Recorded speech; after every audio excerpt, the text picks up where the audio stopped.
is an internationally published and exhibiting fine artist who has over 35 years experience teaching both college and private art classes. He's also established a reputation for conducting well-organized, energetic, hands-on watercolor and drawing workshops across the United States and Canada. And I can attest to that. I have attended one of his workshops so far, and I'm looking forward to the upcoming one. So without further ado, David can take it away. Okay, and let me well, and I want to thank you for inviting me to teach the workshop. What's that, the week after next? Yes. Yeah. And again, this is my third time, so I love teaching for you guys. Hey, I wanted to show you how I work. I was an adjunct art professor for about 18 years at Sacramento City College. I taught a lot of drawing classes. I love drawing. Obviously, I know how to draw very well. But when I do portraits, I will start out with, and I take most of my photographs with my iPhone. Oh, can you put me on spotlight?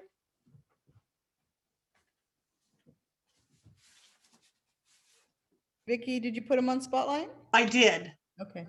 No, not me, my desktop. Oh, Yeah. certainly. Excuse me. It will just take me a minute because they're not together. That's okay. We're in no rush. I will find it here.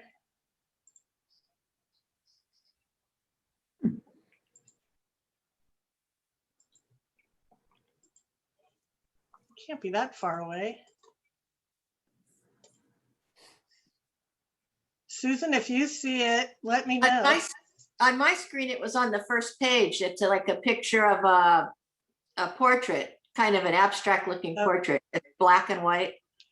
Got it. Bingo. Yay. Bingo. Okay. In fact, I just taught this workshop today. This is she used to be the executive director of the Sacramento Ballet and an ex-ballerina. And of course, she knows how to pose. I don't even have to tell her what to do. So she did this wonderful pose. We have good dark and light. So I always like that. So I will take this photograph and I will take some see-through tissue paper or vellum. I'll put this on the window during the day or on my light table. You can see right through it. And with a pencil, I'll outline everything. I don't do a ton of detail. I rely on my eyeballs when I paint, but I'll do just enough detail. And then once this tracing is done, and I keep it as a master tracing in case I want to do more studies of the same subject, then I make and here's one of my original tracings on vellum. And it's just done with an office pencil. Then I usually paint on quarter sheets. So I have a small plain paper copier. I will put that in the plain paper copier and I will enlarge it. And let me see if I can find my enlarged tracing. I just finished this workshop, so I might not be able to find that. Here it is. So here, and I had to tile it together, but here's the enlarged tracing. And then what I do is I put that on the window during the day or on my light table. And I'll put my 140-pound cold press on top. You know, I got my light table, I got the lights on, you can see right through it. And with the same Ticonderoga soft office pencil, I will trace this onto my watercolor paper. So there is no having to have any ability to draw from scratch. And even though I can draw from scratch, I don't want to waste my time because the creativity, you know, comes in the painting. This is what we did. I just finished this Zoom workshop today. So this workshop, it was an exercise in painting in bright, saturated colors. So that is my method. So if you're interested in the workshop, but you have no ability to do portraiture drawing, that's not the point. You receive all of the outline drawings, you receive all the reference photos before the workshop, and then 2 weeks from now, I think the week after next, you'll have all of everything. You'll take the outline drawing, you'll put it on the window or light table, you'll trace. In fact, let me show you a tracing. This is one of the paintings we're going to be doing in the workshop. So this is a young lady with sunglasses and a full head of hair. Now we're going to have a ball with this, and we're going to do stencil embellishment. So I'll get into that a little later. Here's an example of a stencil. So today I'm going to do Rick. I think Rick lives in Tennessee. He is a star on Sketchy. Sketchy is an app that you can put on your digital devices. SKTCHY. 24/7, you see people that take portraits of themselves, selfies. 24/7, they just keep rolling by. You can look at them, you can pull off any face that you want to paint, and there's no copyright, there's nothing. Sketchy is set up for artists who like to do portraits. So this guy, you can see, has a great face. His name's Rick. He dressed up in costume. He pulls all sorts of different, puts different characters on his face. Artists all over the world have drawn and painted this guy, including myself. Here's one of them. And this was done from this photograph. So what I did is I traced him on vellum paper. On plain paper copier, I enlarged it so he fits on a quarter sheet. I do most of my painting on quarter sheets. I figure that's big enough. So Sketchy. Now, I'm known for painting in bright, crazy colors. And you can go to my website to see a lot of my work, lobenbergart.com. L-O-B as in boy, E-N, B as in boy, E-R-G. But I've noticed in the workshops I've taught across the country over the last several years that people get all uptight. Well, what color should I use? How do I combine these? And then they try and do it, and they get these hard patches of colors, and the colors aren't unified. They don't look good together. They dry into these hard shapes. It looks kind of like a quilt. So I've devised a method to get around that, and I call it my mess around technique. So what I do is either wet on dry or wet on wet. I start adding colors. I wanted to do a vertical shape on this, so I added yellow and reds and turquoise. And then you can either use a brush, or I'll use a sprayer, and I'll hold this up and I'll spray it and I'll let it run. I see it as an abstract painting. But and you know, I love what's happening here. I'm so excited about doing this demo because I liked how my mess around came out.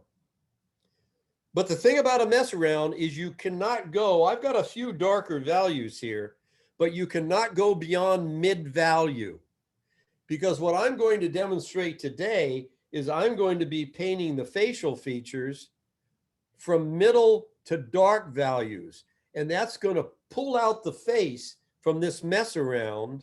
And meanwhile, all the colors are unified because they're all blending together. Let me show you some other examples before I paint.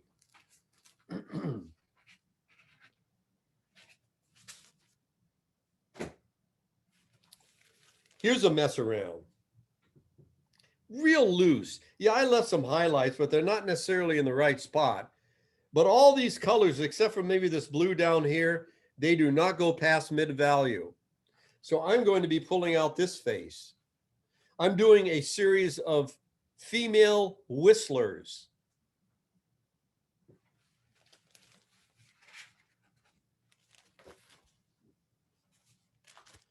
Here's another one. Look at this. And you can do these mess arounds. You can have so much fun. Think of it as an abstract painting, but don't go beyond mid-value. Look at the lines here. Now, some of these are dark values, but they're not cutting directly across the face. So they're just going to add to the melange of painting energy when I'm done. So I'm doing this lady whistling. By the way, these are from Sketchy. You can pull off hundreds and thousands of faces, and none of it's copyrighted. You don't have to get any permission. And they run contests and all sorts of things. It's a great app. Okay, so that's that. Here's my first whistler that I've ever done. I call this Whistler's Daughter, an homage to James McNeill Whistler. Oh, and here, this shows you my tracing from the photograph. Look at this. It's a tracing. And then I enlarge it in my plain paper copier. And here is my enlarged tracing. So I put the watercolor on top, just trace it again with a soft office pencil, and I am ready to do my California Vibe watercolor portraiture thing. So here's another mess around.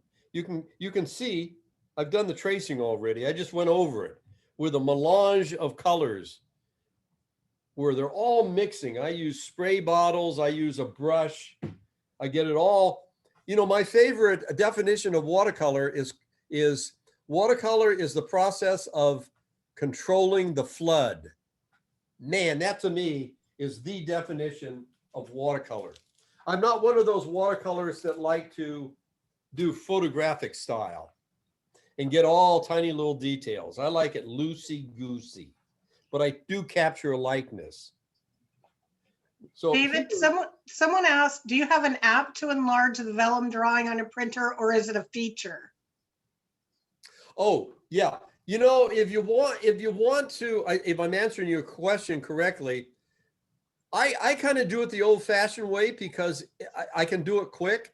But you know, you can buy, and they're not that expensive. Some are expensive, but you can buy fairly inexpensive ones. You can get projectors, digital projectors. They're wonderful. They're not like the old time projectors.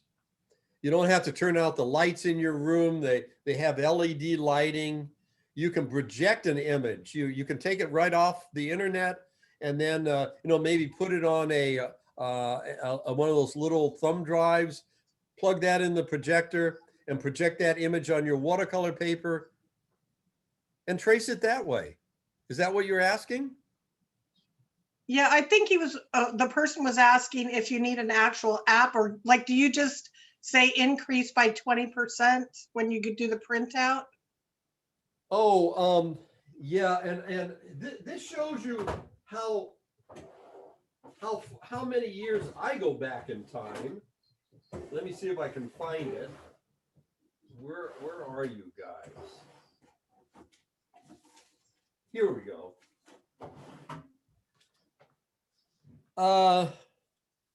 I know there's a mathematical equation as far, or you can do it trial and error, or you don't even have to worry about percentage. If you buy a digital projector, they even have projectors now that go onto your smartphone. There is a lot of stuff out there that has progressed from when I started painting. I also use, this is a proportion guide. So let's say I've got something that's 2 inches tall and I want to make it 4 inches tall. So I find the 2 on this, and I line it up with 4 2 to 4. And guess what? I'm bad at math, but even I know that's 200%. So they're very, or just use one of these digital devices and make it as large as you want and project it right onto your watercolor paper. It is so easy. You don't need a light table. You don't have to put anything on the window during the day. Have I answered that question? I believe so. Oh, good. And then someone did ask, how wet is your paper when you're doing the mess around? You can do it several ways. You can do wet on wet. You can do wet on dry. Or you can do wet on wet and spray it and let it run. Or you can do wet on dry and spray it and let it run. I'm going to be teaching this during the workshop. Okay, good. You're All going to right, learn thank you. all this. I'm going to give you as many tricks as I can give you. So here's how it comes out. But it starts like this. Isn't that amazing? Now, this is kind of one of my conservative ones. This is going to be a lot more interesting. Look at the colors in the faces. You don't necessarily have to save any whites. And by the way, if you do want to have any whites, I've started to use chalk pens. These things are fantastic. And they have, I think they have gouache in them or something very similar. So if I wanted to highlight here, I can add it with this and it's really opaque. And they come in all sorts of different colors. So I'm really getting into this big time with along with my stencil embellishment. So that we're going to go over that during the workshop. And it's all legal, by the way. AWS can't say, no, you used a different medium because they are now a water medium. They even accept acrylic painting and gouache. And this, the cool thing about this, if you put a mark down and let it dry and say, I don't want that mark there, you can take a paintbrush and reconstitute it, you know, get it wet again and pull it off with a paper towel. Or you can lay down a color and then paint on it with another color, maybe using another chalk. There's so much versatility with these things. You know, there's so much, you know, we get in ruts, and my California Vibe is getting out of that rut. It's experimenting. I just learned through Cheap Joe's, they put out a video recently on graffiti. It's an Italian term. I won't go into the why and how and exactly how it works, but see all these little crazy lines? The way you get that is you paint wet on wet, and then just before it starts to dry, you get some sharp object. It could even be your fingernail, and you just go to town. And as it dries, you get left with these dark lines because they're going into the valley of the paper. So this is about a mid-value blue with graffiti lines on it. And then I'm going to do my tracing of a person, and then I'm going to bring out the face with the middle and dark values. And then if I want to add any lighter values, like where I might want to save the white of the paper, I have my chalk marker. Okay. Oh, and here's the subject I'm going to be doing. And she came from Sketchy. They're all free. You don't have to worry about being pulled into a court of law for, well, I didn't give you permission to do my painting. That's why Sketchy is set up. Okay. And then I'm going to use, I thought this is somebody that I just became friends with, who is another artist that teaches. Oh, and I can't pronounce her name. I know this, I've forgotten her name. Oh, wait, it's on this. Her name is Elizabeth Saint, and I don't know French. She lives nearby, by the way, in Sacramento. Hilaire. Does anybody Hilaire. know how to pronounce that? It's Hilaire. She's my teacher. Hilaire? Uh-huh. Elizabeth Saint Hilaire. We're buddies now. And you can get these on a website called Joggles. And they have all sorts of different things. You can get stencils, all sorts of things. I think it's set up for people from scrapbooking to artists that like to do collage and stamping and all that. She also designed one of these stampers. You put paint on top and you can get stamped out textures. So I thought, well, gee, this would look good, don't you think, in his beard? So we'll see how much time I have, but I'm hoping to do a little stenciling at the very end. Okay, so without further ado, I'm going to set this up. I'm going to get my reference photograph. I'm going to put that on my photo stand here that my iPhone's connected to. Here's my palette, and it's time to paint.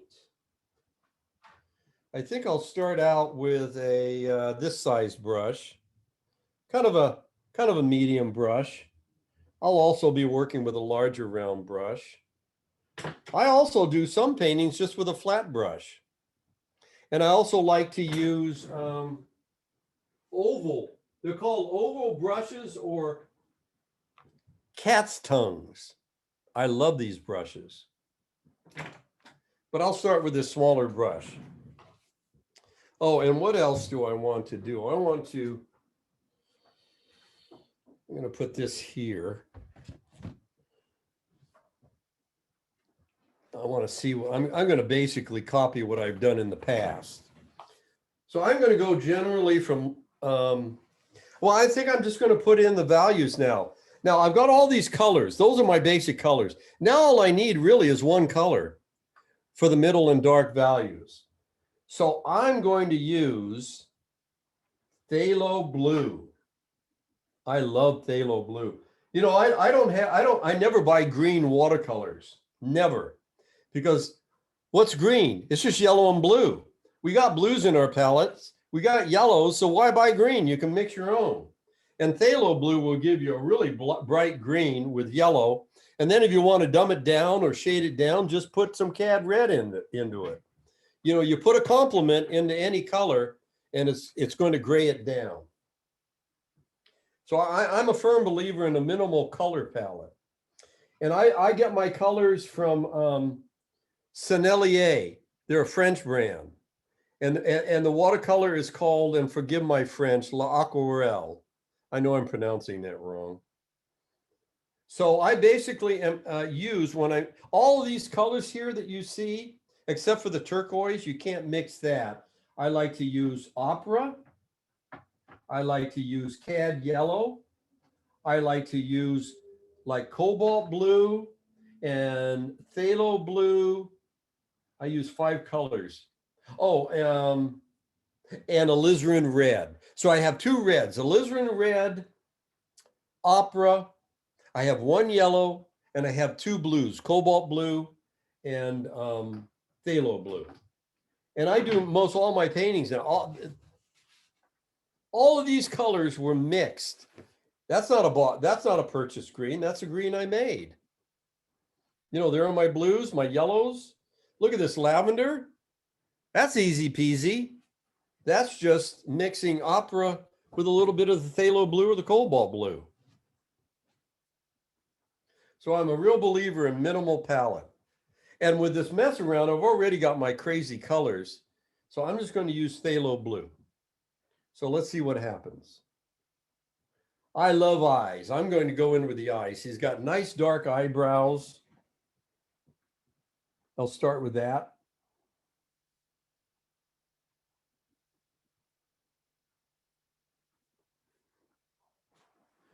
I want it light in a few areas where there might be a little more reflected light. And then darker again. And then I'm cleaning my brush. I'm going to feather out kind of got a scowling look. I'm going to get a little lighter here, and it comes around, it arches around the eye socket. And then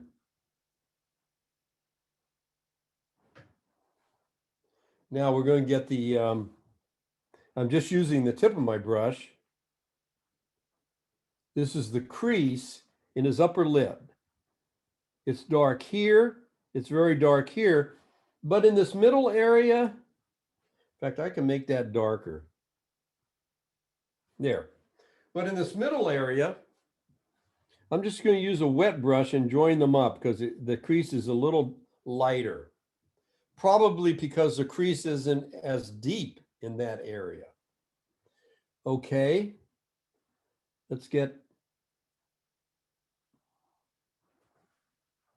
Let's start the pupil.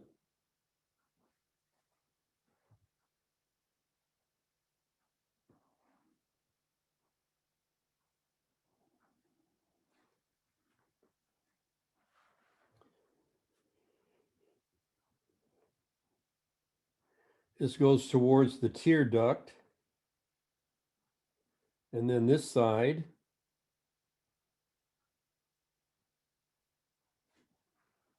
I pushed out the paint just a little bit. It kind of gives the indication that there's an eyelash there. You don't want to overdo eyelashes. Okay, and then here's the curve on his lower lid. A little bit of tone here, the tear duct. Now as we come out, I just got mostly water on my brush.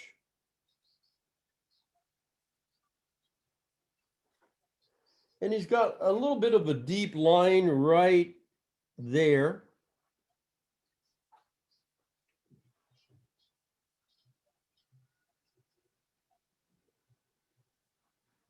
And a little bit of shading down here. I'll come back to his eye and put in a nice deep, the center is the pupil, and then the outside to the very edge of that circle of the eye is the iris. But right now I want to start to bring out his nose. And I'll do that by bringing some values along the side right here. And then it gets a little bit darker on this crease in his cheek. And this is want to get a little bit darker.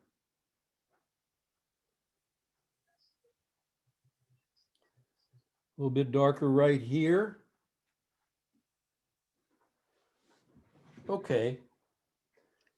Now I like to move around the portrait. You don't want to get stuck on one area. So now I'm going to go to the other eye.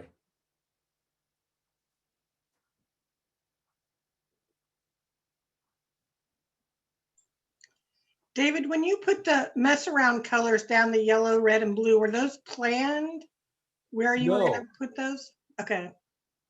Well, sometimes it's, no, I basically, I don't use too many colors and I just let what happens happen. And I developed this technique so that other people can let what happens happen because they get all uptight about color.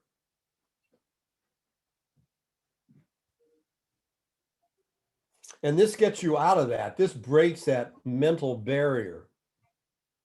Okay, now coming out, we have the top crease of the eyelid, and then it gets very, very light and disappears over there. On the other hand, right, the lower part of the eyelid is more defined. So I'm starting at the tear duct. I come around. Let's go in there now and do the entire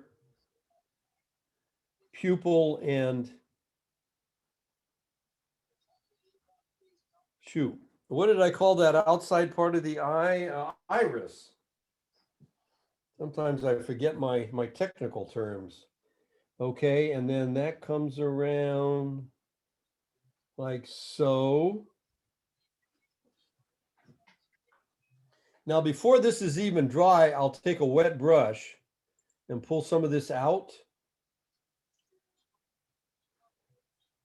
Slightly darker value comes down like this.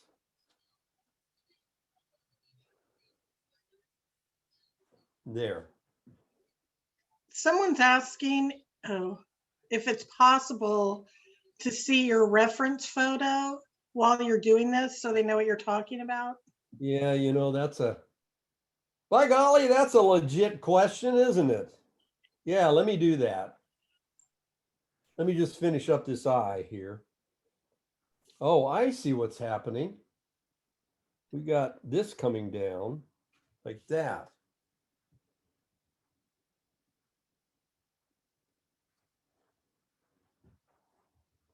Okay, let's see what we can do here.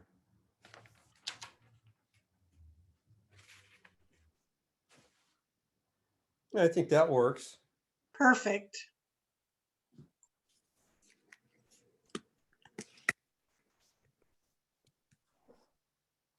There's another deep crease in his cheek area.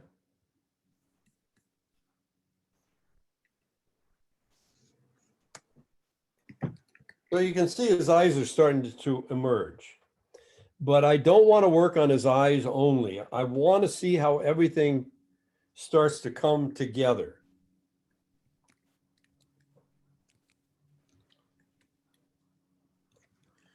So I'm going to stop there. I'm taking a wet brush now. Moving this around his cheek, it comes down like this. He's got these beautiful sunken in cheeks. Now it's interesting because because of the lighting, and this doesn't happen all the time, he's got a kind of like, I don't know what you call that, like maybe a coarse shadow on the bridge of his nose. Let's get some tone across here.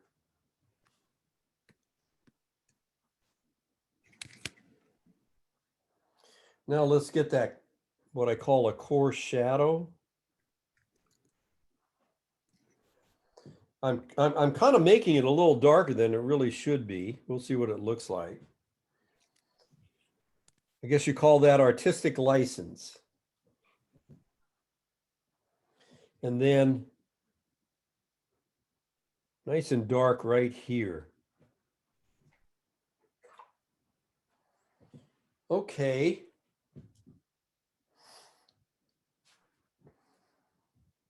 Before I do too much down here, I think I want to do the glasses.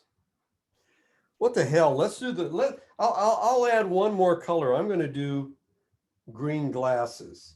It's certainly going to go well with the phthalo blue, because phthalo blue already has yellow in it.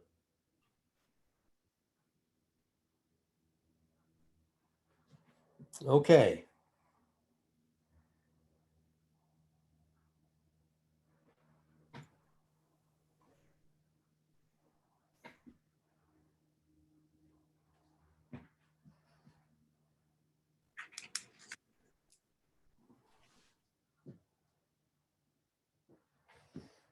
A little darker here. Down. Down.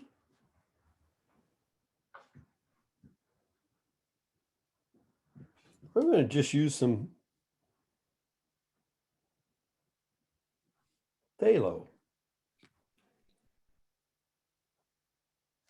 So I got to be careful, that's wet.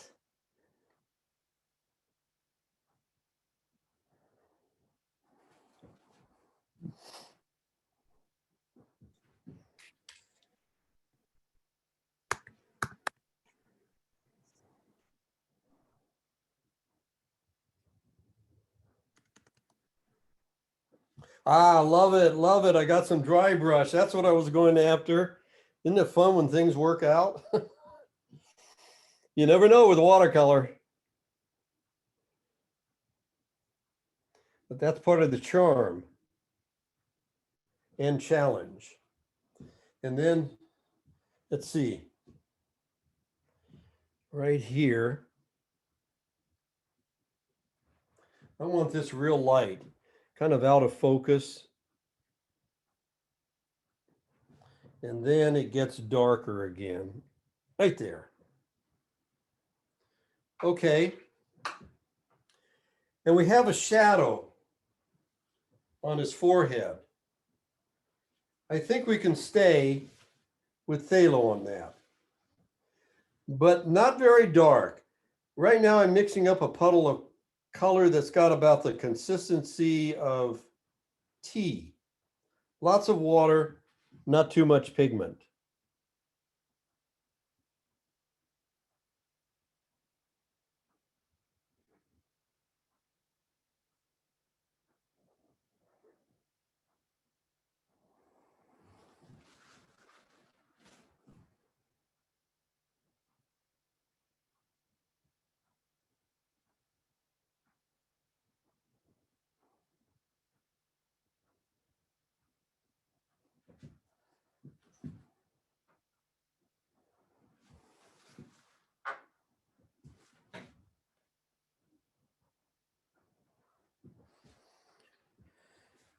Okay.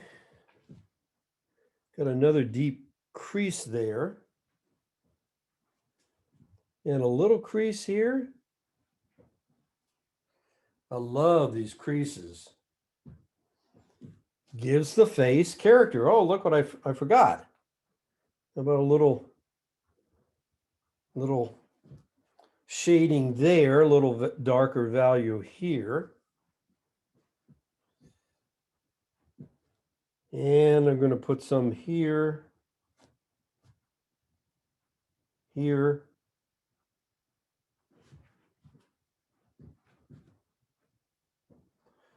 Okay. Now I'm going to let that be for now, because like I said, it's important to move around, because you want to see how everything works and interacts together.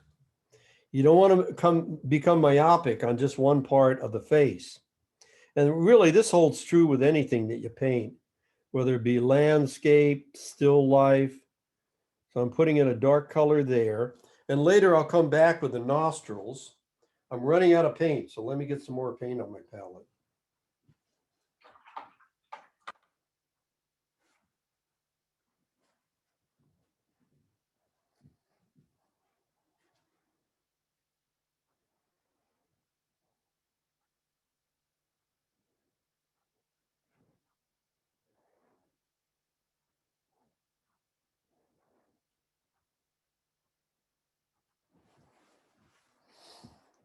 Okay, I think I can start his, oh, let's do the creases around his cheek.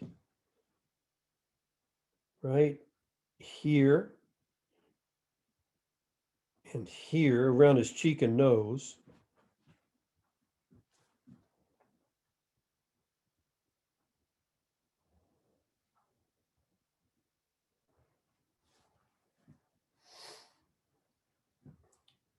Then there's a little bit of his ear peeking out.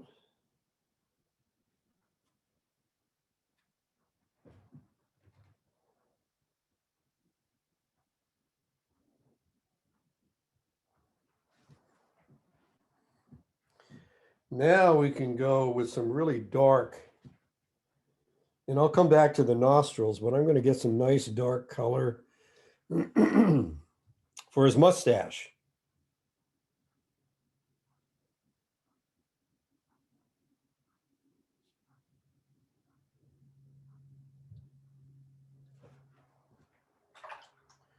Now that's a lot of paint, so just with my brush, I can continue with a wet brush.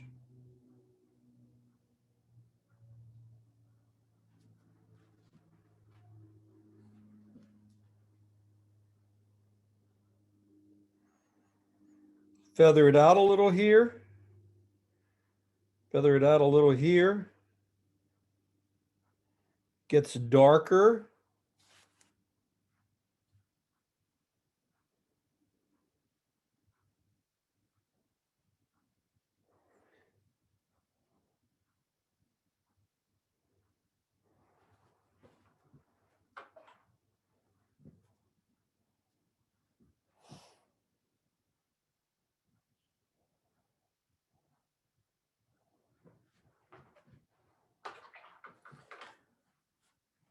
Okay, I'm going to have to let that dry a little bit. Notice I haven't changed my brush. I like to do as much painting as I can with one brush. Unless it's some type of brush where I've got a, there's a specific shape I need and only the brush can do it. Otherwise, I like to work with one brush. Okay, how about getting those nostrils in there? It's still wet, but if I wick out water where the hairs go into the ferrule and make it fairly dry, and I have some really thick paint on the tip of my brush, I think I can put in those nostrils. One here.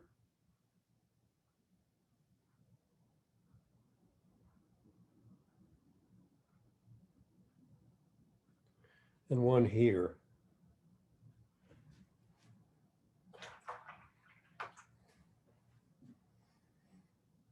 Let's get that a little darker underneath the nose. This a little darker. Yeah, see there's the nose starting to pop out a little bit better.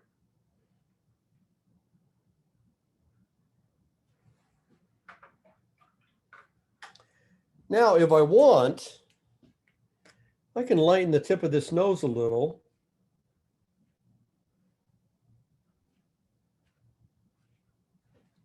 With a chalk marker. And then I can blend it with a wet brush.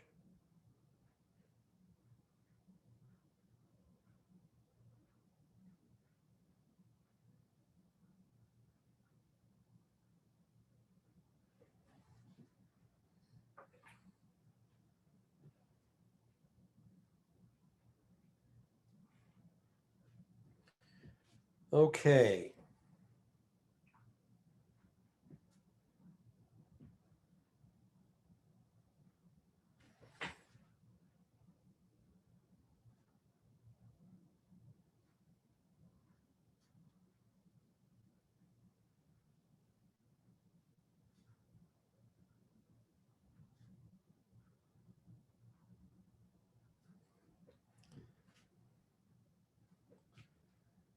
This is obviously his lower lip.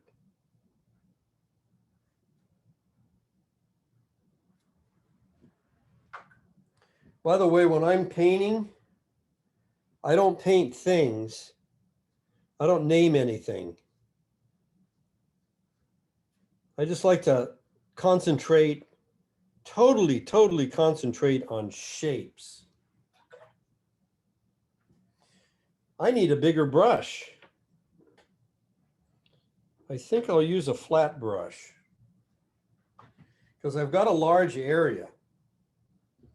And actually, this is pretty much of a solid shape. He's got gray he's got gray hair mixed in. And, I did that with this one using a white Conte crayon. But this time around, I'm going to rely on, and I don't know how it's going to look. I just take chances. Hey, this is only a quarter sheet. If it goes south on me and I throw it in the garbage can, I'll just do another one. I never believe in doing one subject once. I'm always playing, I'm always exploring with one subject for a while until I get bored and then I go to the next subject. But I'm thinking this should be work, so we'll see. Okay.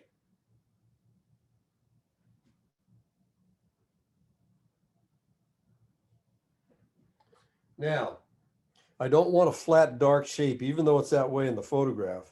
I want some light to come through. So now I'm just moving this around with a wet brush. So we're getting some lighter areas. And then I'll go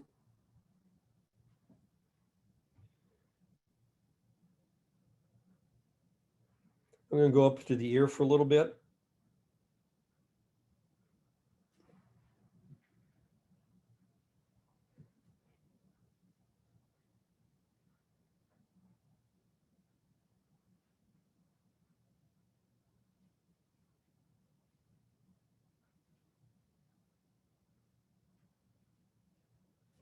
By the way, I did that with a straw.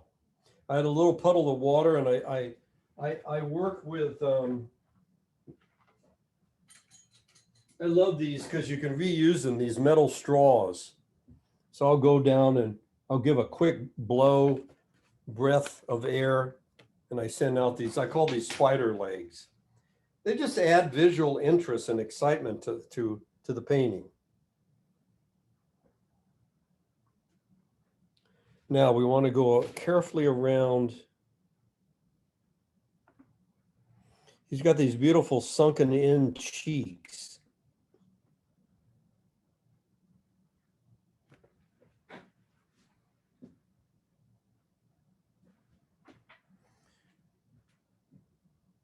Instead of Rick, we could call him Rasputin.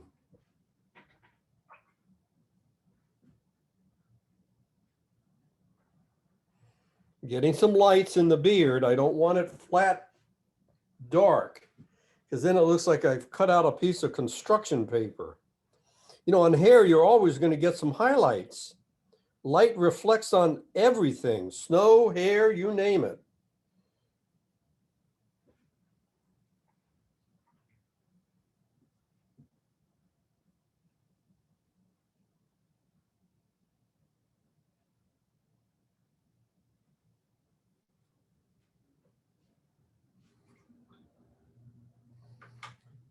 I'll show you my spray technique.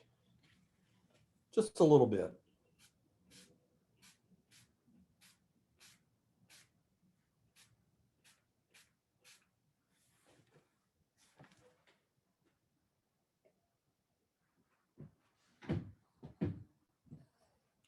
That loosens it up nicely, and you get this beautiful, I mean, this is what watercolor does best. Get these beautiful translucent, transparent flow washes.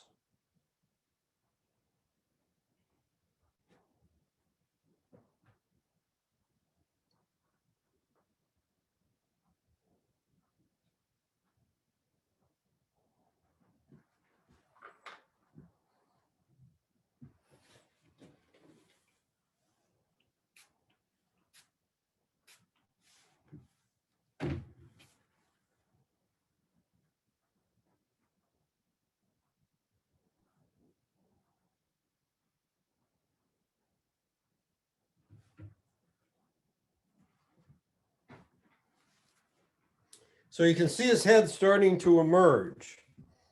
Okay, I'm going to take a short break, and I've got to let this dry. By the way, I don't use a hair dryer. I hate using hair dryers. I like to see the pigments settle by themselves. I don't like to rush it. Also, it gets me away from the painting. I've got to step away from it while it's drying. Maybe do something else. Maybe go downstairs and wash the dishes. And that allows me to come back to the painting with fresh eyes.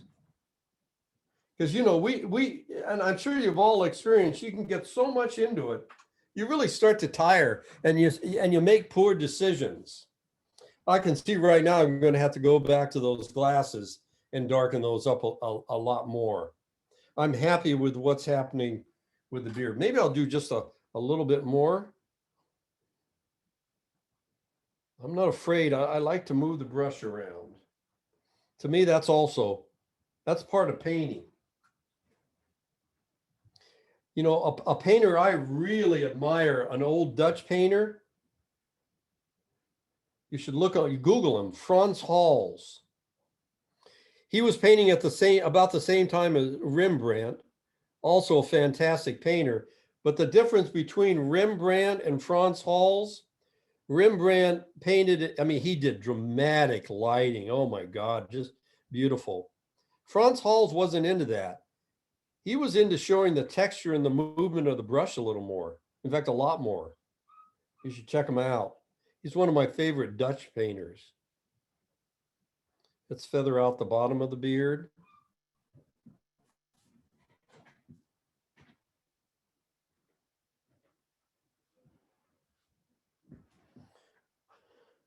I can probably get this a little darker than I normally do, because I'm going to come back in with the stencil embellishment.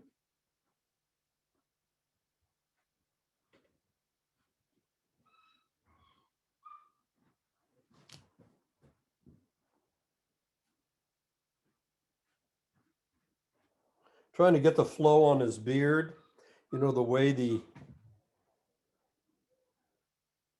the hair twists and turns, it goes in different directions.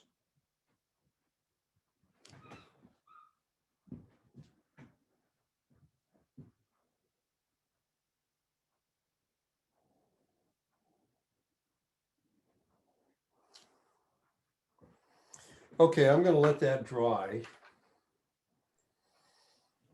You know what?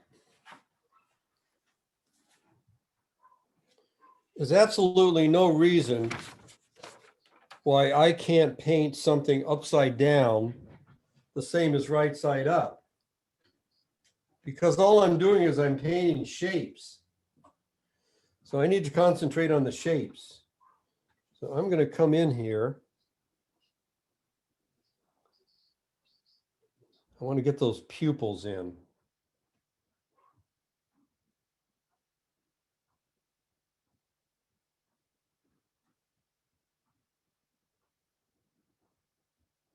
Then here's the dark on the outside, these dark, there's a ring, there's a name for this. It's the ring on the eye, on the outside border of the iris.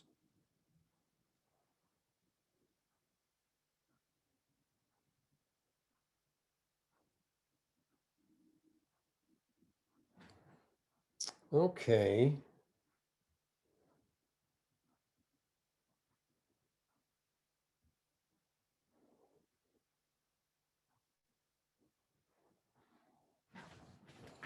I think that should do it.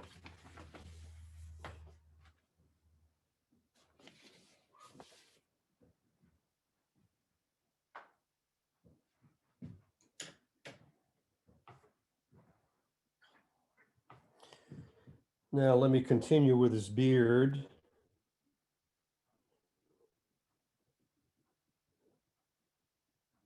That's a little bit of his ear peeking out.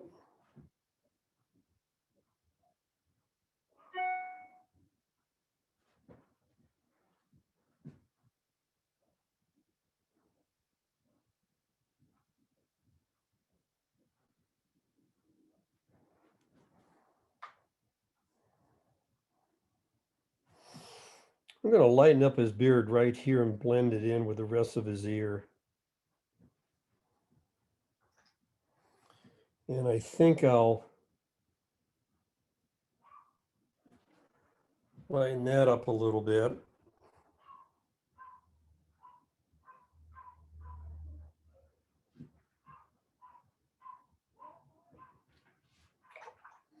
I have a barking dog next door. I don't know if you guys can hear it. We do hear it a little bit. A little bit. Yeah, we have double pane windows, so that helps.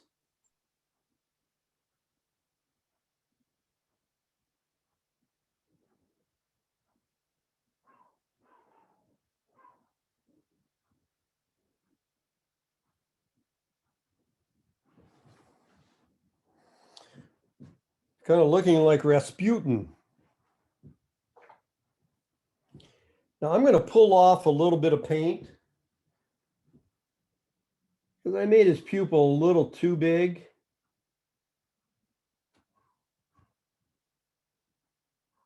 The nice thing about aquarelle, Sennelier aquarelle paint is it's a honey base. I think M. Graham makes a honey base too. Honey base paintings, because it's honey, I've been told that the paint doesn't attach as strongly to the fibers of the paper. I mean, they're going to stay there, but a little water will help. You can pull off a certain amount. Okay, that looks good. I like that. I'm going to leave that. I'm going to turn this upside down. No, I'll do it sideways.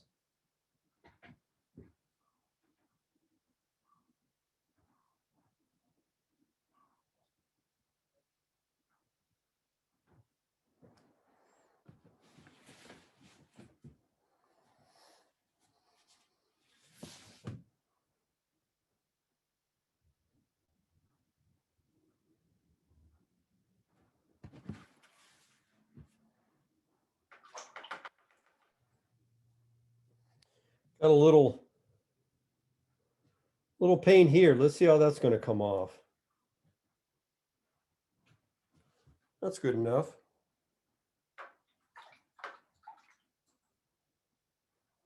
So you see, I painted over quite a bit of what I did in my mess around, but I still have these oranges and the cool opera color along with the phthalo in the face and some yellows. And if I wanted to, I could add some more color. But I think this is enough. Let's get a little more paint off the tip of his nose.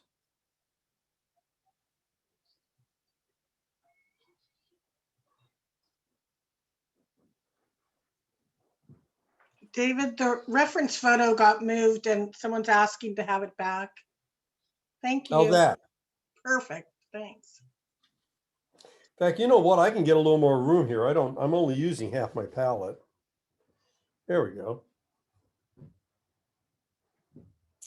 Okay, I want to get this a little bit darker.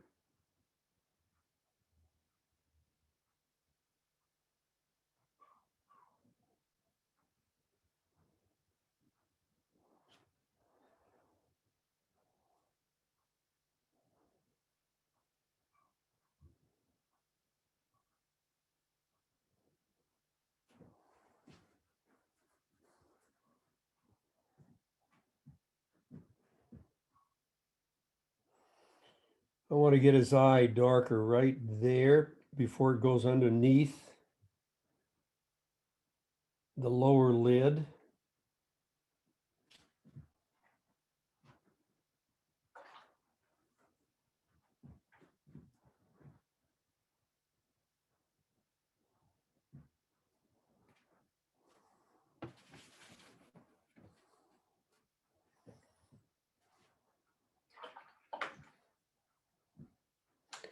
Now, he's got a shirt on. Oops. Boy, you really got to clean your brush when it's got phthalo on it.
Where did I put my white chalk marker? Here it is.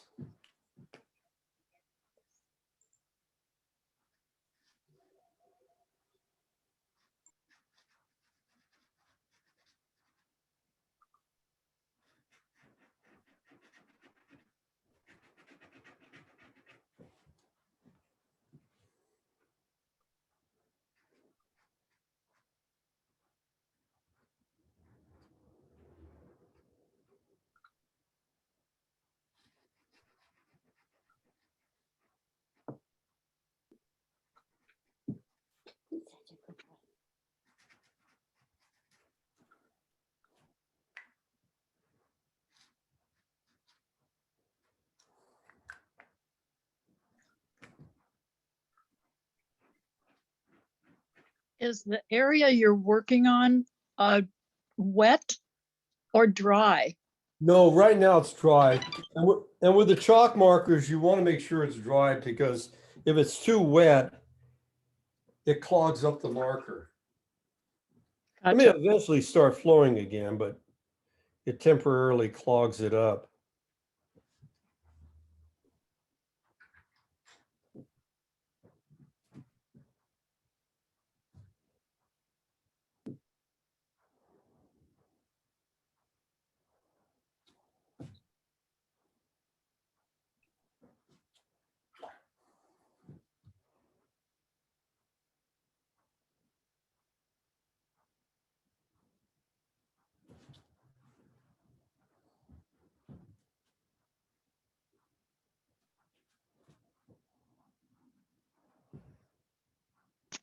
I'm going to pull some paint off right here with a wet brush.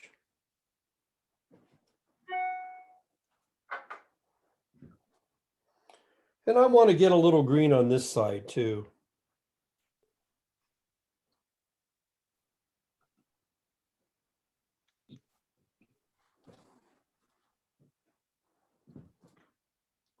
Okay, I'll let that dry.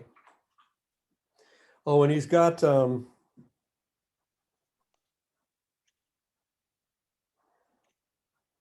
a little bit of a cast shadow on his forehead there. It's kind of cool.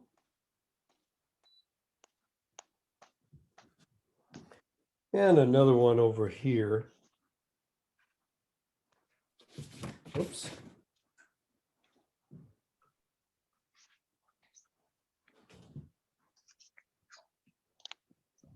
And he's got one, another cast shadow here.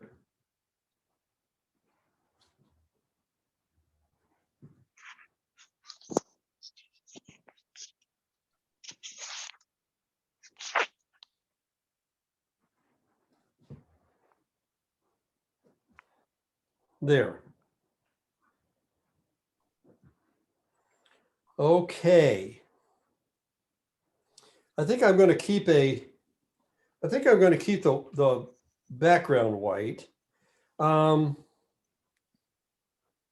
not too sure about, I'm going to try it. I'm going to lighten up the orange behind him now.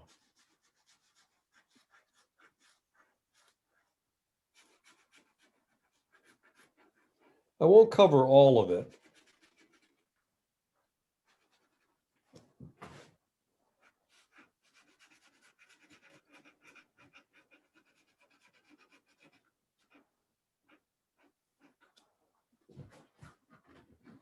And what you have to do is you have to be patient, but you let the first layer dry, and I'm going to have to let this dry a little more, and you put a second layer on it. Oh, look at that.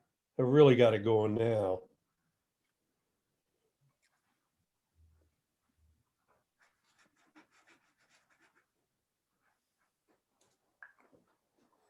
Let's move some of that around with a wet brush.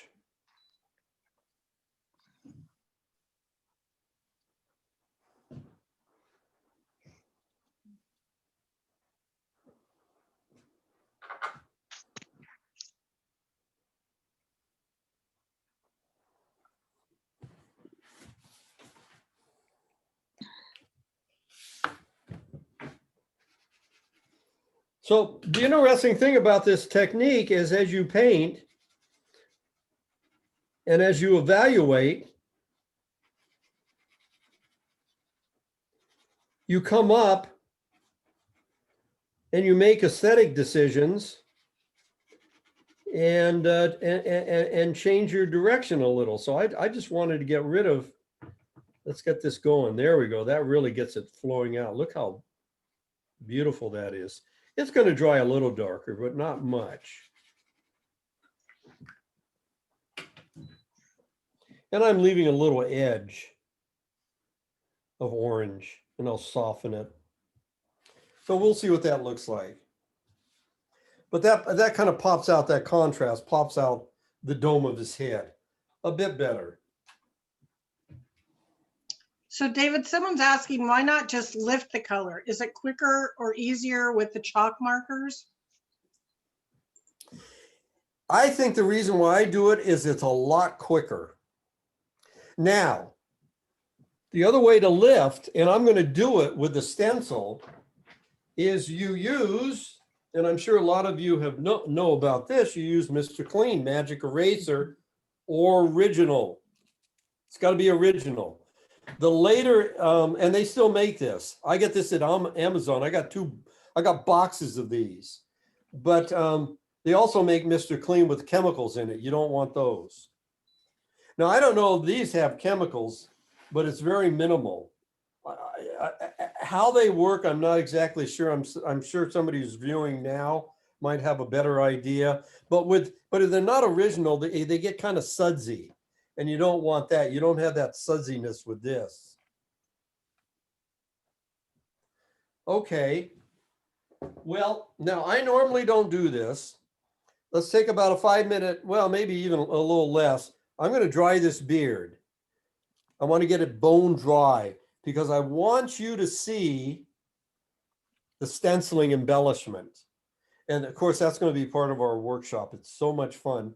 And I'll show you, let's see, do I have a good example? Yeah, I do. I'll give you a little preview.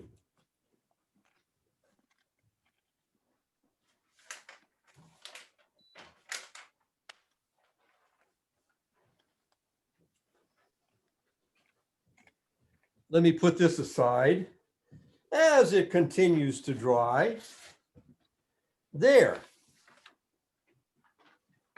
Look, you can see I used a flat brush over his forehead. But you see this, you see these markings in the hair, especially down here and going across his cheek. This is done with stenciling, and I'm pulling off paint with a Mr. Clean Magic Eraser. There's two ways. You can pull off paint, or you can use a sponge and put the paint on the sponge and press it through the stencil to get a positive embellishment. You can do a negative embellishment or a positive. And then after you've done the negative embellishment, you can take a chalk marker and go into some of these negative shapes and add color. I'm telling you, this is so much fun. It's when you first do it, it's a challenge. You know, well, where should I put the stencil? And so that takes a while to get comfortable with. And sometimes you use a lot of stenciling, and sometimes, you know, discretion is the better part of that valor. Let me see if I have some other stencils here. Oh yeah, I do. Just to give you a little heads up, this was one of my students in my college classes years ago. I always had it. This is before Sketchy. I always had a steady stream of people I could photograph because they were all my students. So of course I asked permission. So this lady graciously gave me her permission. So there she is. But look what I did in the background. Or check this one out. This is a combination of negative and positive stenciling. Look at that. This is positive where I put paint through the holes, whereas up here, I'm taking paint off. He was also one of my students. I call him Spiky Boy. And here's a good example. There's not stencil embellishment, there's chalk embellishment. Look at this beautiful, bright, bright pink color. Pink, pink, pink, pink, pink, little bits of pink and orange. That was done with a chalk marker. So that's what that's one of the things we're gonna be learning. Okay, I'm gonna give this you're gonna hear a hair dryer. This is almost dry, so this isn't gonna take very long. And I'm open for questions as soon as I'm done with the hair dryer. I'm going to turn out this light for a little bit. I haven't got enough room in my socket. There we go.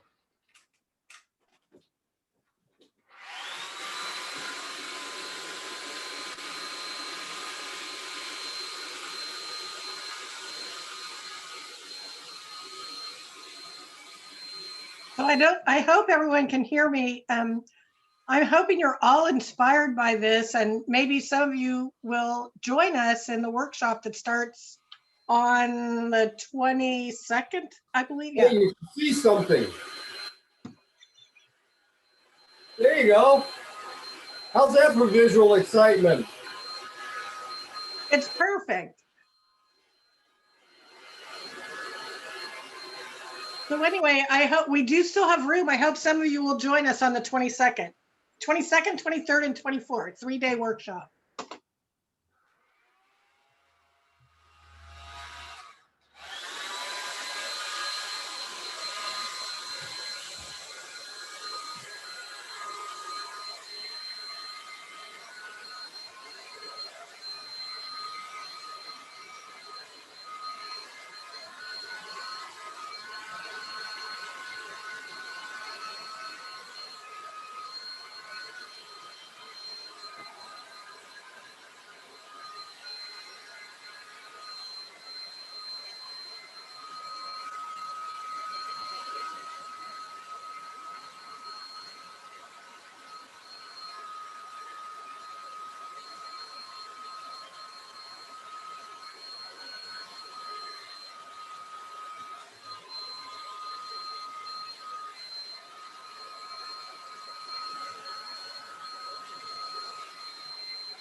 Okay, enough of that. Let me get the light back on.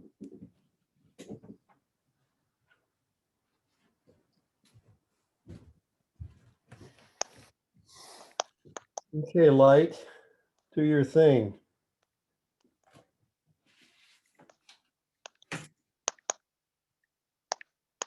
There we go.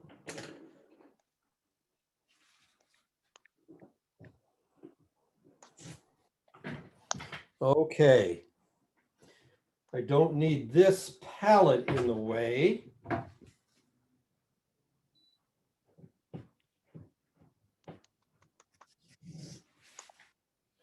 get this centered.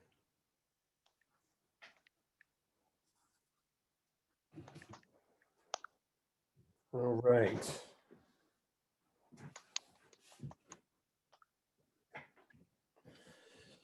I need some more tape. So just to let everyone know, the workshop goes from 9 to 3 p.m. daily, and that will include a Zoom critique.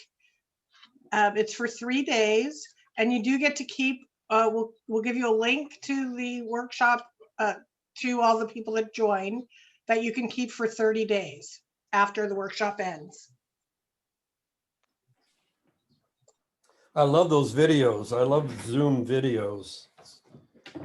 Okay, one more thing I want to do, and it's not going to be where I'm going to stencil, so I can do that now. I want to deepen a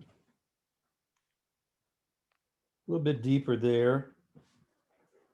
Yeah, I just wanted to deepen the hollow in his eye sockets.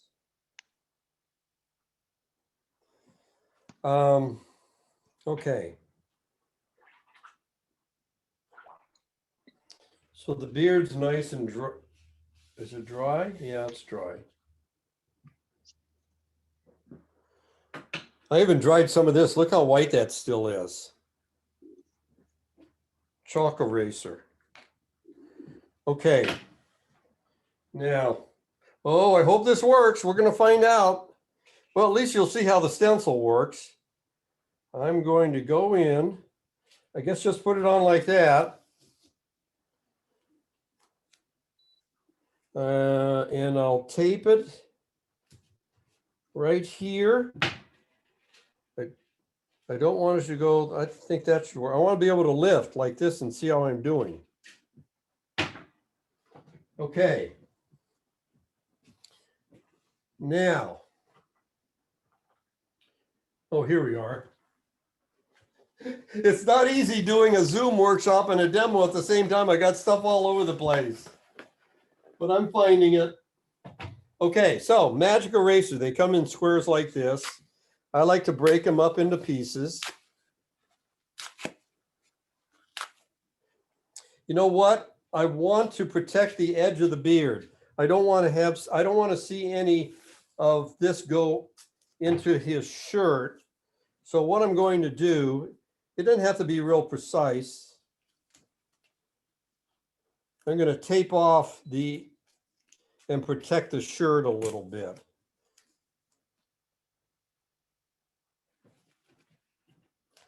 I'll try and get this done as quickly as possible.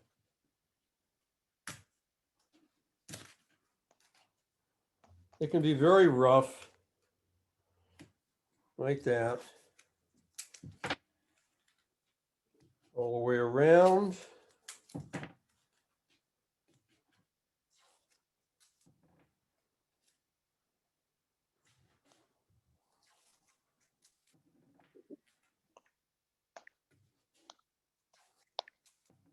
And I have two sources for stencil. I only had one at one point, but now I've got two. I've got the joggles, thanks to Elizabeth, and I've got Stencil Girl. All sorts of crazy stuff.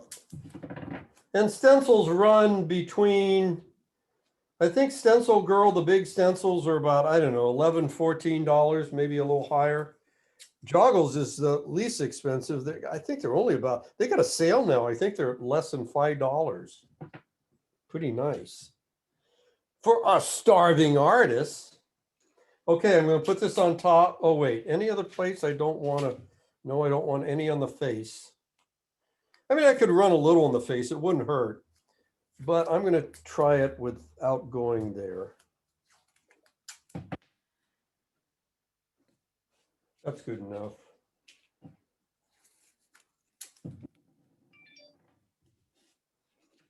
Okay.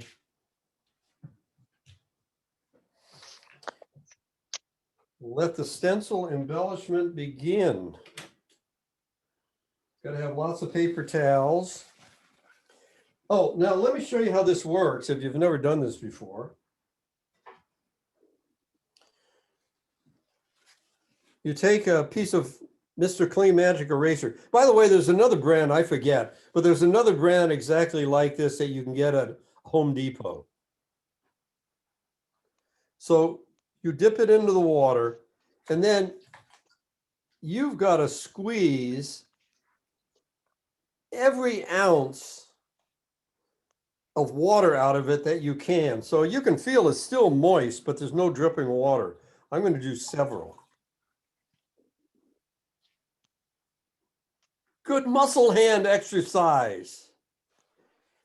I don't know this, if you have carpal tunnel syndrome, I don't know if this would help.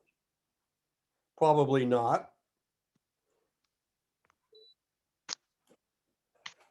You can get several of these ready to go. And you can take the paint off right down to the white of the paper, or maybe only halfway down. So you're left with a tinted white instead of just pure white. It's sometimes nice to do both. So it's not like this obvious, just flat white stencil. I don't like that. But that's going to be up to the people that are taking my workshop. That's going to be up to them. We all make different aesthetic decisions.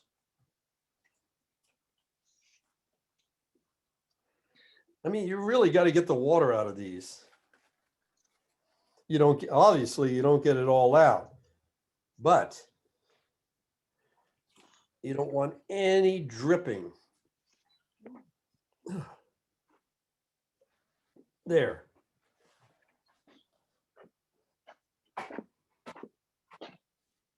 Okay. I want plenty of paper towels on hand. Get this out of the way. Okay. Here we go.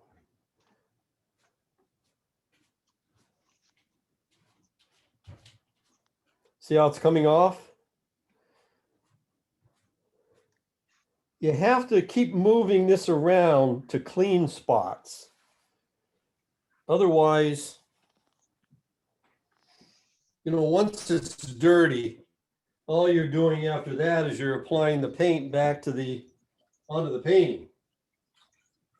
I just dipped this in water. I forgot that it was already dipped in water. I'm used to doing it that way. Okay.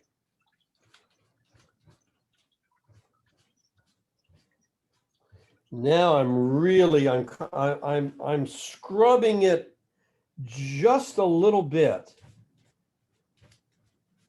I like this. I'm going to leave that there. You use a lot of this sponge. I think each box only has about maybe 6 sponges. So I buy them in bulk. When it comes in the mail, it's a big box with about 8 boxes in it of Mr. Clean.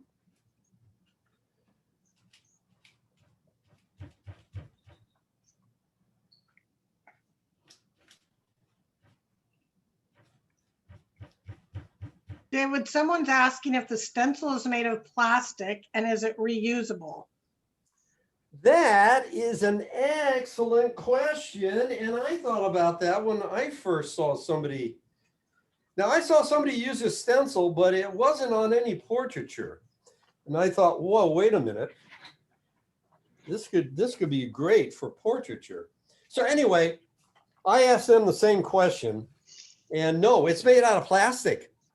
And you'll get a little paint on your stencil. You just run it under water. Maybe, use your hands to rub it off a little. I mean, it's bulletproof. These things last forever. I love them.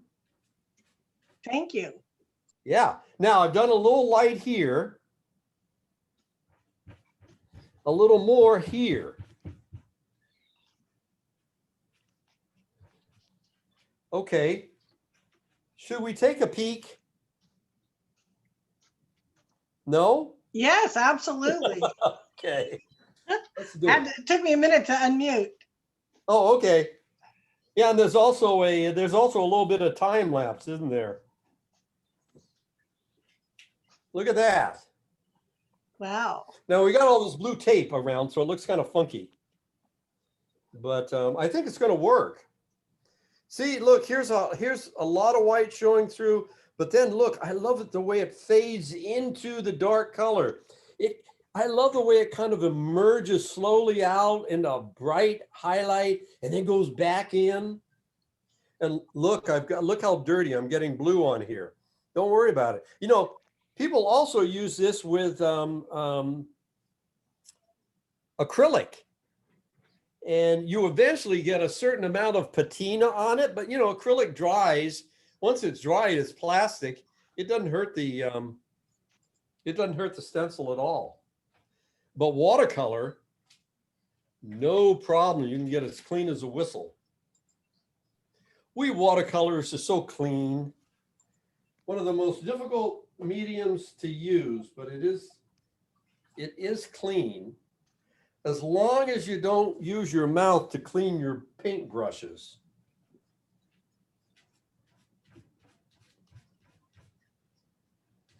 And I know there are some people that do that still. You don't want to get a dose of cadmium in your system.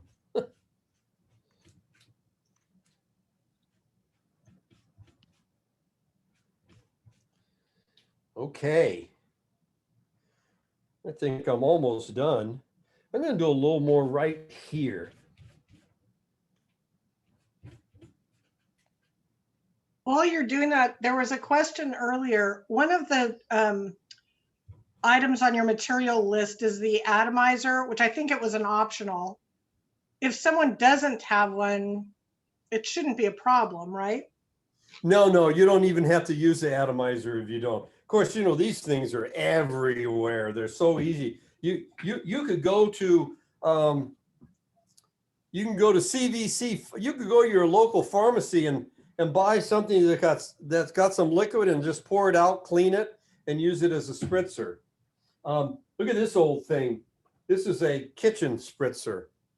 I call this my fire hose because it comes out in a strong stream, and I go in, and if I got an area that's too dense with paint, I fire hose it like crazy, sop off all the paint with a paper towel, and it looks great again. I got to show you something else. It's a new product, and damn it, you're going to ask me where I got it. I think it's from Dick Blick. Look at these spritzers. And you can paint, you can put paint in here, and it's almost like an airbrush. It sends out fine, fine spray.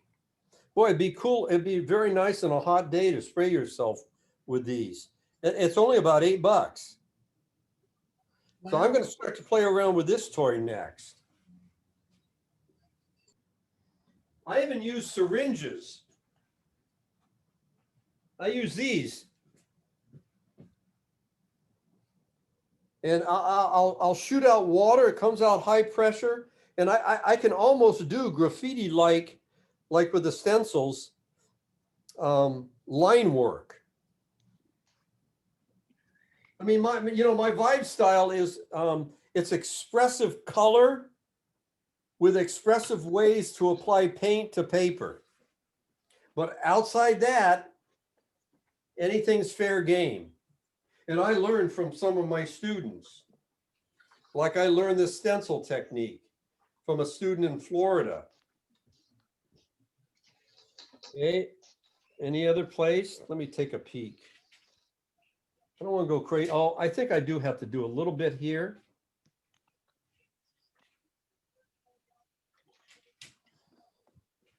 Is there any place where I want to go to white? Oh.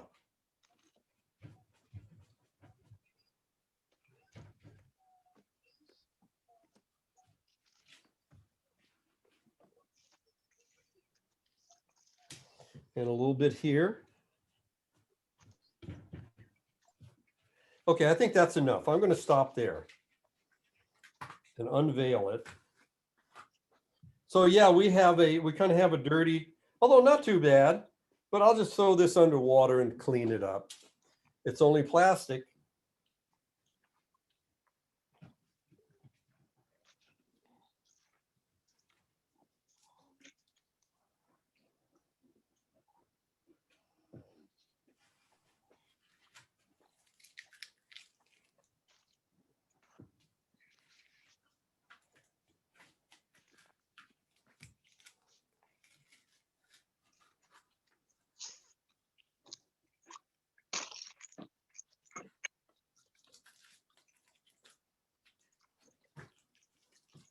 There we go.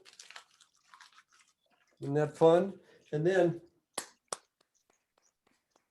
here's the other thing that I've started doing. Let's say you want to get some of this a little whiter. Well,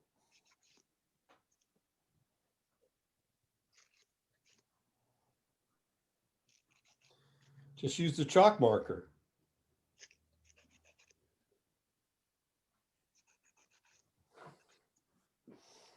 These little highlights really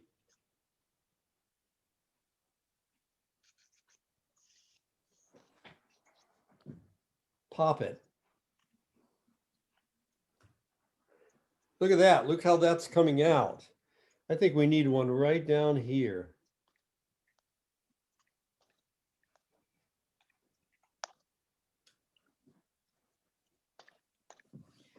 Definitely need one down here. Now I should stop. Let me stop the white for a moment. And let me go to another color. Because remember, I got my set of colors here.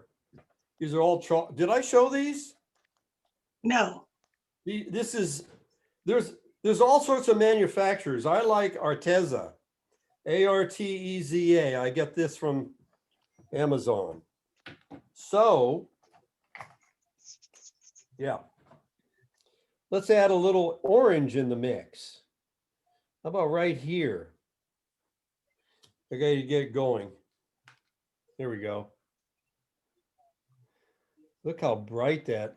I don't know how bright it shows on the computer, but in real life, it's pretty darn bright. Let's put one right here.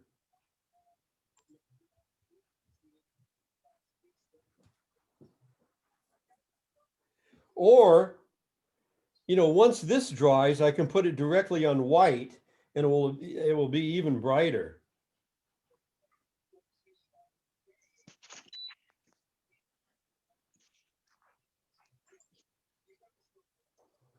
And one over here. You know, the brightest color though is, there's a pink in here. I showed that to you. No, not that one. I haven't gotten all these going yet. You got to shake them quite a bit, but it's not too bad. You get the whatever it is inside, the chalky stuff. Yeah, there we go. It starts to flow. Okay, let's try one right here. Get it going.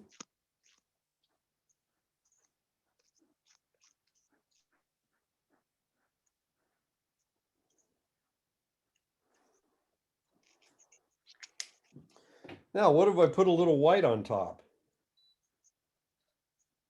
We're obviously going to get more of a tint. There we go. I've already picked up some, so that's nice.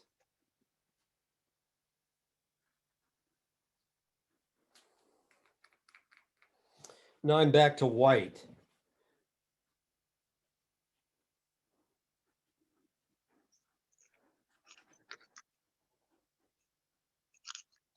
Yeah, once they've got paint on them, you just do this. This is a great way to get your hands nice and dirty. Actually, if I was smarter, I'd do this on a piece of paper, but you just press it up and down and it gets all that preliminary color out. And then you're back to white.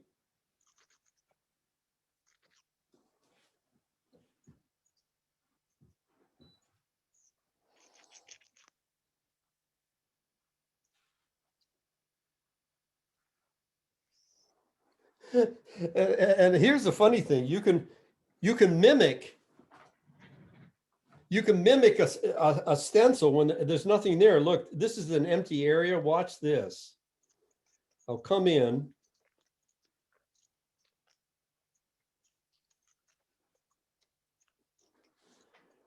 There we go. It looks like I took off paint when I really didn't.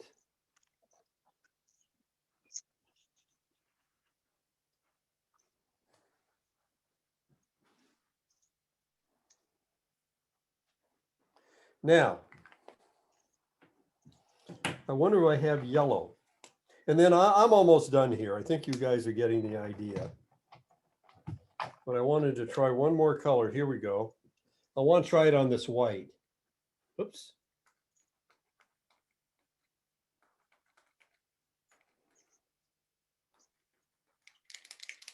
I don't know, this one is working.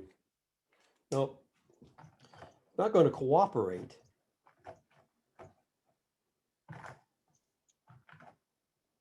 So let me go back to my pink. Oops, that's not the right pink. Here it is.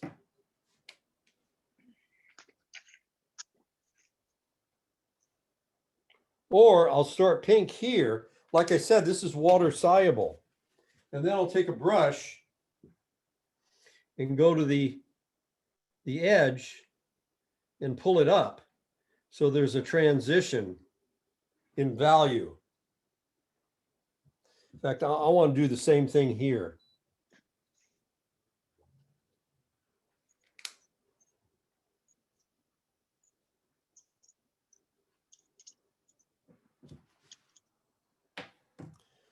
So there is a lot to play with and to experiment with. So, you know, in my workshop, we're going to start out every day by doing a subject, and we'll put it aside, we'll let it dry. And if you take the workshop and you just do that, you're going to get my California Vibe style. But if you do want to get the stencils, and you'll be sent the information where you can procure those. Then after we've got the portraits dry, we'll go over it and we'll play with the stenciling. Let me show you one other thing. Now, I may have misplaced it. I showed you that stamp. And if I can't find it, we'll forget about it.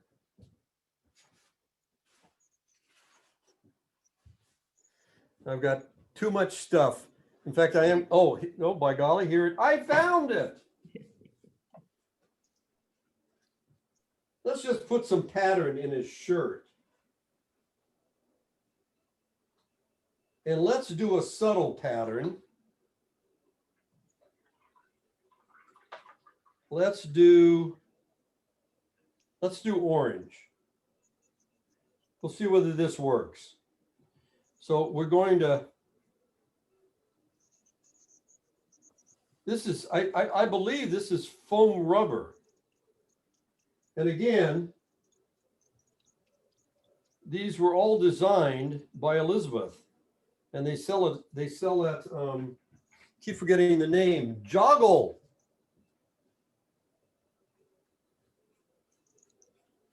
I don't know if this is going to work. I've never worked with this much at all.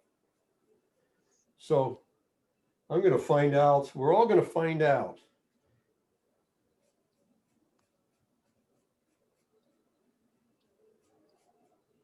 Okay.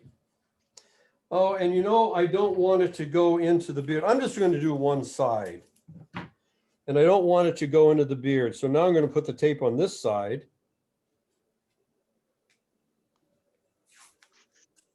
To protect the beard.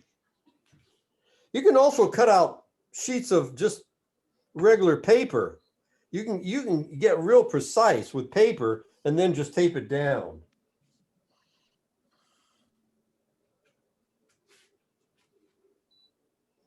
Oh yeah. Yeah, there we go. That's kind of cool. You know, some things will work, some things won't. You just play around. That's what my California Vibe style is all about. So that is the end of my demo. I hope you enjoyed it. David, before you go though, would you do us a favor and show it, this is Susan, and show us some of your other paintings with this technique so Yeah. that people know it's not just for portraits? Oh, yes, that's right. Because I don't do just, portraiture is my main passion, but I just love watercolor in general. So. And with any luck, we'll have David back to teach some of these other optional workshops or images, I should say. Here are two paintings I did just recently. I like landscape and I like animals. So landscape, I did the Yosemite Valley. I believe, I don't know what river goes through the, is it the Merced River? But anyway, there it is. Oh, nice. With El Capitan. So Oh, yeah. we have, hey, are all you seeing a black square in, oh, there we go. So we got water reflections, we got rocks, but you know, as complicated as it looks, it's quite, it's fair, it's, you know, I'm not gonna say it's easy, but it is, it's easy. There's no fine painting with a small brush. These rocks, I've got a technique where you do it very easily, but you know, once it's all done, you got a beautiful landscape, nice and loose. Watercoloring is like golf. The person who can get the job done with the least amount of strokes wins the game. So I like to minimize the work that I put into my watercoloring, but at the same time, what I do is carefully planned out, and I work very, you know, I get the colors and the values correct. You know, it was very important to bring out the fall leaves on this tree with the evergreens in the background. So anyway, that is Yosemite. And then I love this. Who says polar bears are white, have white fur?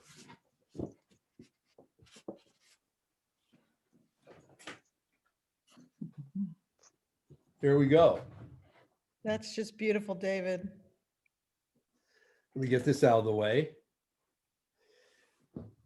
I mean, generally kind of white, definitely some white highlights, but this is like my mess around. In fact, we do this in a mess around, somewhat of a mess around, where we lay down all these colors. We can spritz, we can do wet on wet, we let it dry, and then we go in with the darker values to pull out the claws, the arms of Mama Bear, and then the facial features on Mama Bear and her cub. And then we use a background like this to really pop them, you know, like they're against some rocks. So there you go. Yeah, that's awesome. Hopefully a future workshop for Santa Clara Valley Watercolor Society. Yes, definitely. So we encourage everybody to sign up for this one. But also, if you're interested in having David back to do some of his animals or landscape, let us know. Let Vicky know, let myself know. So, I was looking at the Joggles website, and there's a ton of stencils, and I was just wondering if you have any idea what to look for in a stencil, like which one. I do. Successful. Ultimately, it's up to you. So for instance, you know, if you like stars or 4-leaf clovers, that's up to you. But I like, in fact, let me show you. I just like textural stencils. So I'm going to show you three of them. Actually, you know what? All of these came from Joggles. And they've all been designed by Elizabeth. Look at this fun one. There's that. Here's one. Here's one where you've got a larger, just curving flow. Here's one. Now, actually, you know what these are peas in a pod, but who cares? To me, they're abstract enough that they could be fun. And then here's another wavy one. And then just not to leave Stencil Girl out of the picture.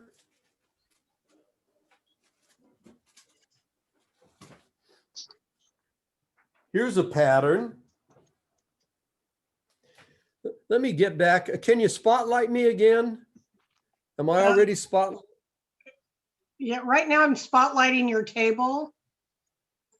There we go. I got it. So this one, look at that. And then I call this my graffiti stencils. Well, and these are kind of graffiti stencils too. Look at this one.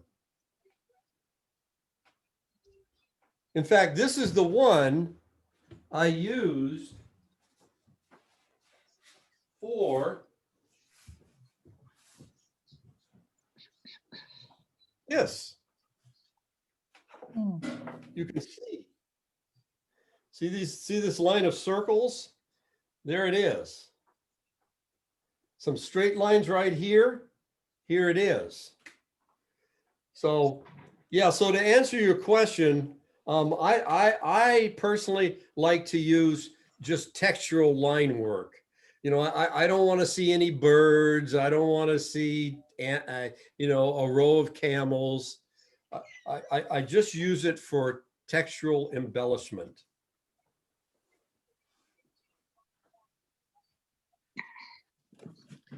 Anybody else have any questions for me? All right. okay, I think we're going to be wrapping up here, right, Vicky? Yes, we are. Thank you, David. There's a lot of comments. People are really grateful and loved your demo. They thought it was wonderful. Thank you very much. I hope, yeah, we had about 100 people watching today, and hopefully a lot of them will sign up for the workshop. There you go. Okay, good. Well, we're going to have I hope I demonstrated that there are so many possibilities, both with the stencil and the chalk markers. And again, even if you don't want to do the stencils, I'm going to keep you plenty busy just doing my California Vibe style. There you go. Hope All to right. see you. Yep. All right. Well, thank right. you so much. All right. Thank you, You're David. welcome. Thanks, everybody. Bye Happy now. Valentine's Day. Thank you. Happy Valentine's. Happy Valentine. Bye.